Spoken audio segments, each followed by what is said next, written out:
হাই everyone, আসসালামু আলাইকুম। এই দিনত মই কি বনাইছোঁ অকণ দেখাইছোঁ। এই ডিম 8টা বইল কৰি লৈছোঁ, ৰাতিলৈকে বনাম। হালধি নিমখ সানি লৈছোঁ, দেখিছেনে। এইফালে বিলাহী কাটি ল'লোঁ 4টামান, নহৰু, কেঁচা জলকীয়া, পিঁয়াজ এফাল লৈছোঁ। এইফালে তিতাকেৰেলা ফ্ৰাই কৰি আছোঁ মই তেলত। এইফালে ভাত পাতি থৈছোঁ গেছত আমাৰ। এইফালে আলু বইল কৰিয়ে ভাঙি মেলি হেৰি কৰি থৈছোঁ পিটিকি। এইফালে ডিম আমলেট কৰি মানুহজনৰ কাৰণে পিঁয়াজ কাটিছোঁ। এইফালে ডিম ফ্ৰাই কৰি আছোঁ, যিহেতু ৰাতিলৈকে বনাই দিছোঁ। এইফালে আলু ভাজি ৰাতিপুৱা আছিলে।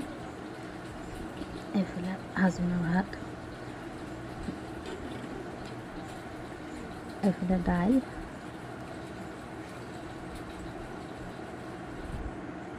এইফালে ডিম ফ্ৰাই কৰা হ'ব দেখিছে নহয়। এইফালে এয়া পিঁয়াজ, নহৰু, কেঁচা দি মাজাই মেলি বিলাহী দি দিছোঁ। বিলাহী সিজিলে অকণমান গৰম পানী দি দিম।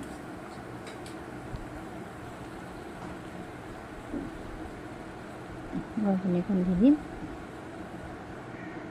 অকণতে শুকাবলৈ দিম।